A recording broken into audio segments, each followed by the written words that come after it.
안녕하세요. 김영업의 경제부동산입니다. 구독과 좋아요, 알림 부탁드립니다.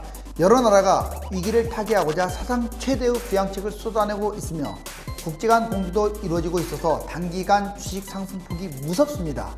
다음 주 주가가 어느 방향으로 움직일지는 칠면조, 오늘은 칠면조입니다. 칠면조의 확산 여부와 부양책의 효과에 달렸습니다.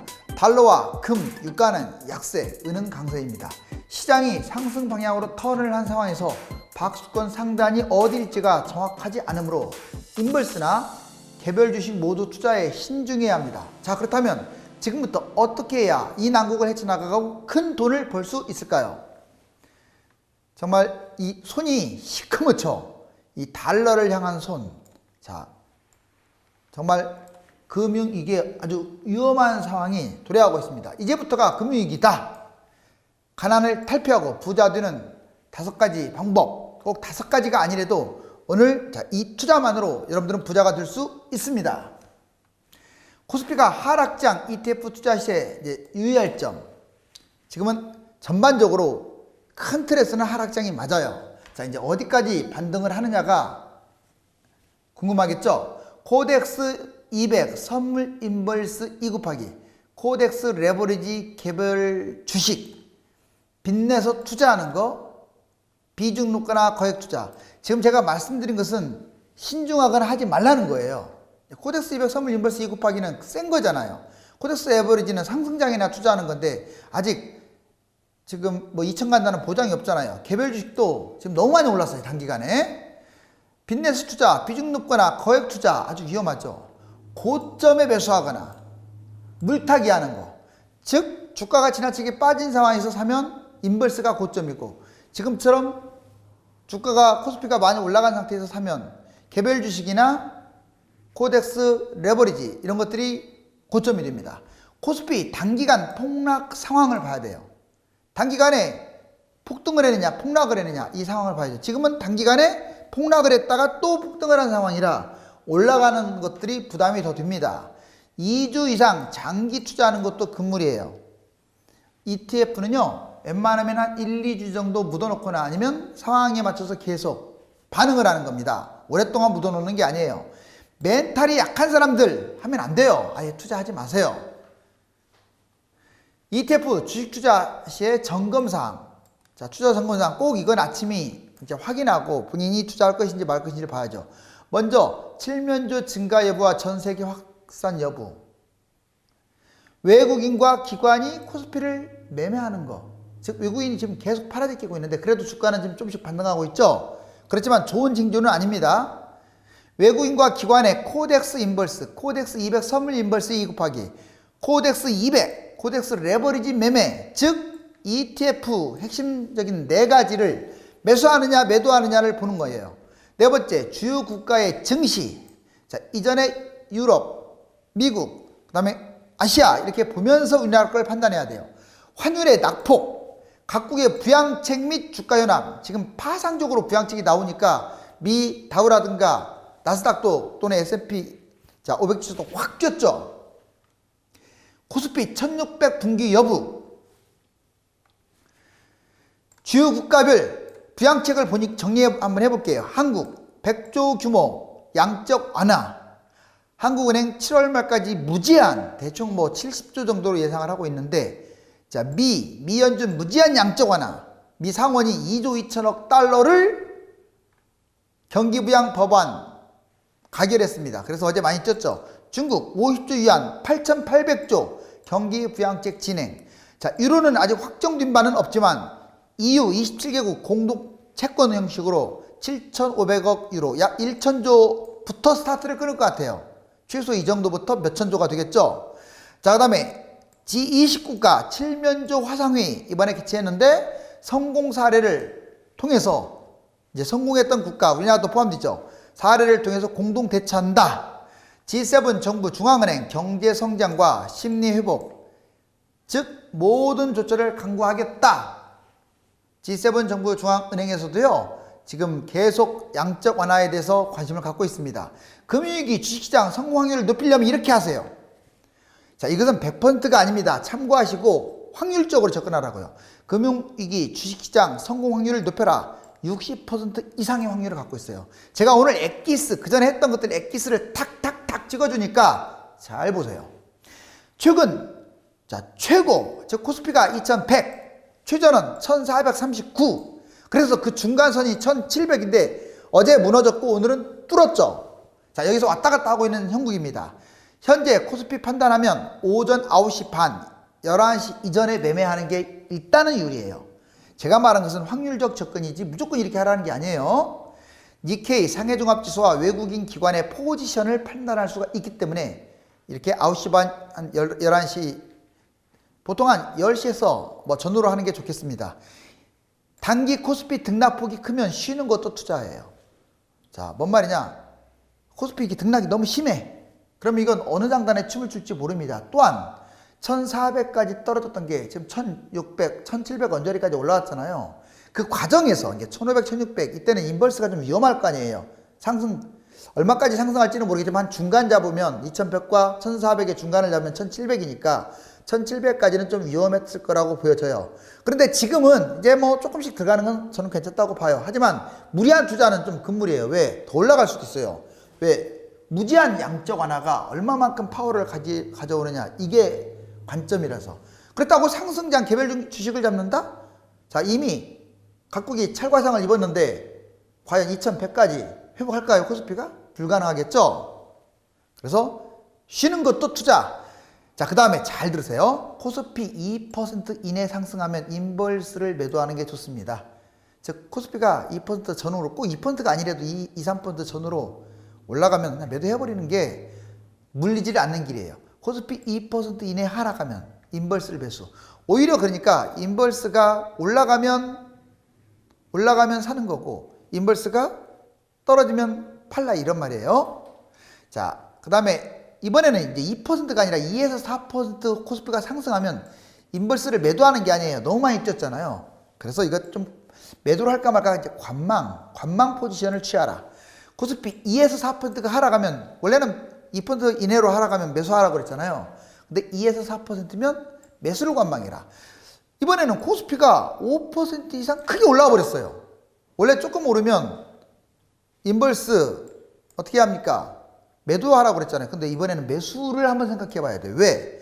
지나치게 많이 뛰면 그 다음날 떨어질 가능성이 크거든요. 그래서 코스피 5% 이상 크게 오르면 거꾸로 인버스를 매수. 며칠간 많이 오르면 인버스가 유리하다, 이 말이에요. 대기. 그런데 반대로 코스피가 이번에는 5% 이상 크게 내리면 인버스를 매도할 필요가 있어요. 왜? 시세 차익을 거뒀으니까. 뭐 2% 이내로 뭐 1%나 이렇게 조금 상승하면 오히려 매수하라고 했잖아요, 제가. 그런데 많이 오르면, 며칠간 많이 내리면 인버스가 불리합니다. 즉 많이 내렸다는 말이, 예전에 1500, 400으로 떨어졌을 때는 인버스가 불리했고 지금은 1600, 700까지 올라온 상황이라 인버스가 좀 유리하다고 보여집니다. 이걸 꼭 정리하자면 코스피가 자 2% 이내냐 아니면 2에서 4%냐 5% 이상이냐에 따라서 매도 매수 포지션이 달라지는 거예요. 꼭 이렇게 하라는 게 아니라 제가 방금 말씀드렸죠. 60% 확률이니까 40% 나머지 확률보다는 유리하잖아요. 그 다음 칠면조 현황 수시로 점검해야 돼요.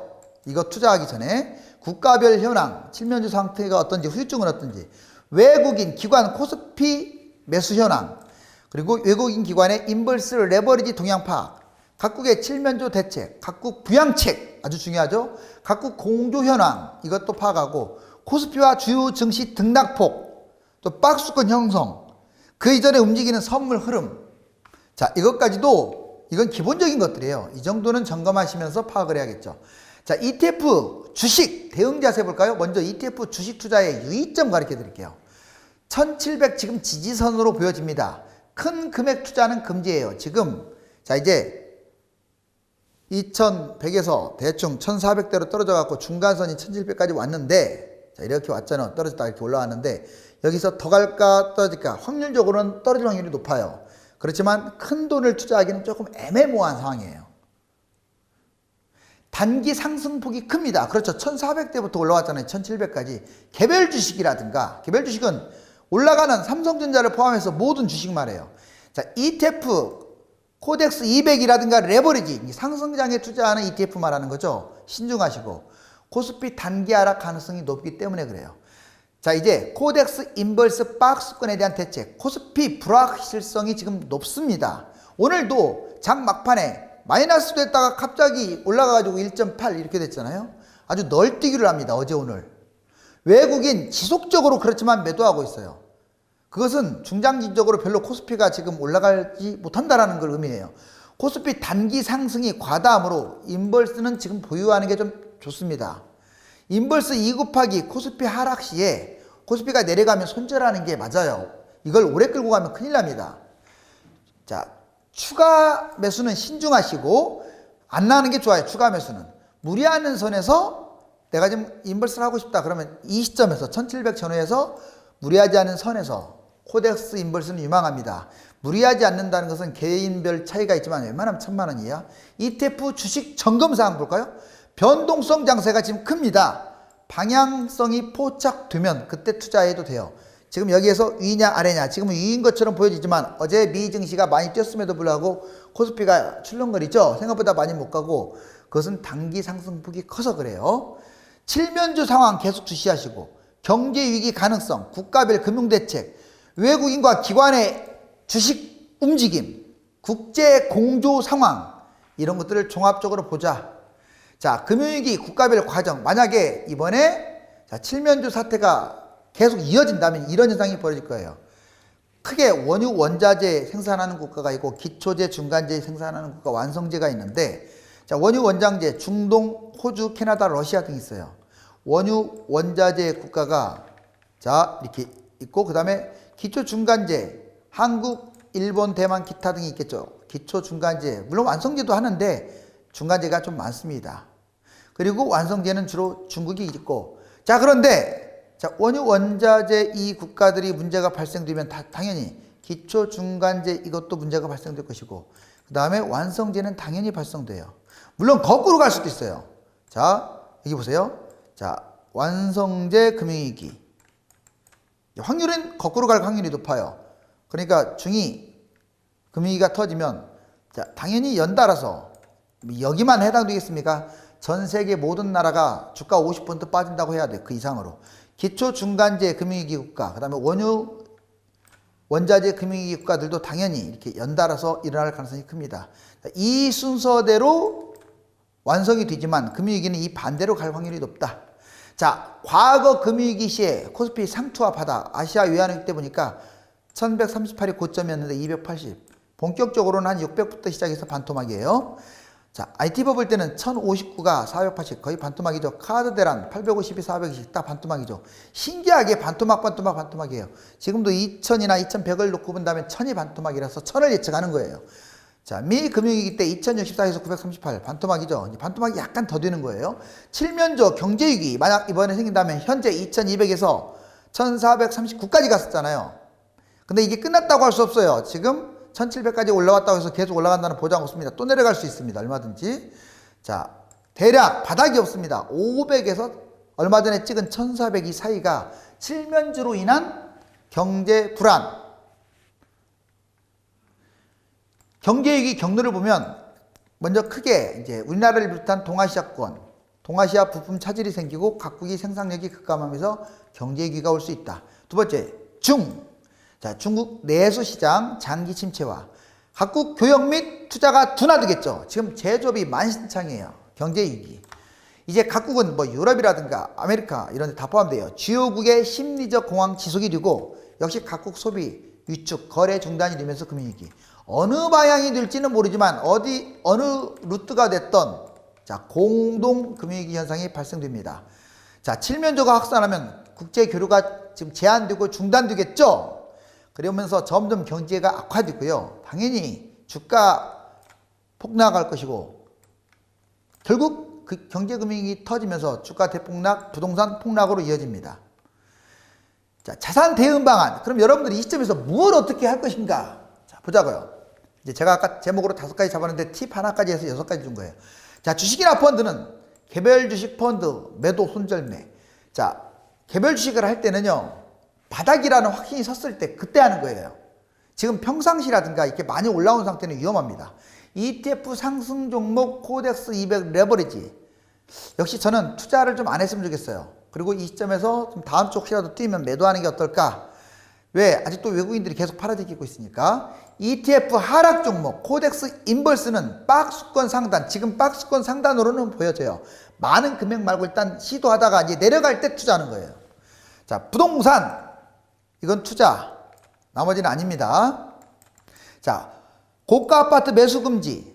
물론 저가 아파트도 지금은 권하고 싶지 않아요. 반토막 날 수 있습니다. 부동산 무리한 투자자 매도, 특히 이번에 칠면조 사태로 아주 심각해졌어요. 제가 이제 내일 방송에 부동산 코너가 나옵니다. X 달러 괜찮습니다. 지금 1200 초반까지 밀렸죠. 자, 결국 잃으면 이제 손해보면 50이고 먹으면 300이에요. 그런 게임은 해야 돼요. 우리나라 돈 갖고 있어도 투자라고 있잖아요. 달러하고 비교해서 가치가 하락하니까. 그래서 달러는 해도 좋고, 금과 은은 좀 세모입니다. 세모. 지금 좀 빠진 상태라서. 그런데 저는 그렇게 안전자산이지만 달러에 비해서 확실치 않으니까 권하고 싶지 않고, 미 채권도 마찬가지예요. 채권 하지 마세요. 국채 하지 마시라고. 금융위기 징조. 아까도 말씀드렸지만 칠면조가 확산됐고 각국 주가가 30% 붕괴됐어요. 잘 들으세요. 30%. 자, 원래 30% 이상 붕괴된 다음에 회복되는 사례가 없어요. 이번에는 좀 봐야겠어요. 나스닥 3회 30% 이상 4회 폭락을 반복하면 금융위기가 발발한다는 썰이 있는데 지금 4회가 아니죠. 여러 번 지금 폭락을 많이 했죠. 달러 1300까지 육박했다. 사실상 1300 언저리 가서 밑으로 내려온 적 없었죠. 자, 그리고 외국인 지속적으로 자금 유출됩니다. 이 정도면 좀 멈출 때가 됐는데 계속 유출하는 것은 아무리 무한정한 양적 완화를 한다고 하더라도 근본이 해결되지 않았다, 이렇게 보는 거예요. 실질적으로 칠면조가 지금 엄청난 추세로 확산됐잖아요. 15,000명 한 국가에서. 주요국 경제지표도 위험합니다. 자, 여기 보면 세상이 아마겟돈처럼 정말로 흙먼지가 날리면서 돈이 여기저기 흩날리고 있습니다. 자, 돈이 먼지가 돼서 날아가고 있네요. 주식 투자는 확률 게임입니다. 잘 알지 못하면 소액으로만 진행해야 하며 한 달 30일 중에 10일 이상은 관망해야 하는데 개미들은 무엇인가 지속적으로 들고 있어가지고 손실을 볼 수밖에 없는 구조입니다. 쉬는 것도 투자이므로 적절하게 배합하시기 바랍니다. 감사합니다.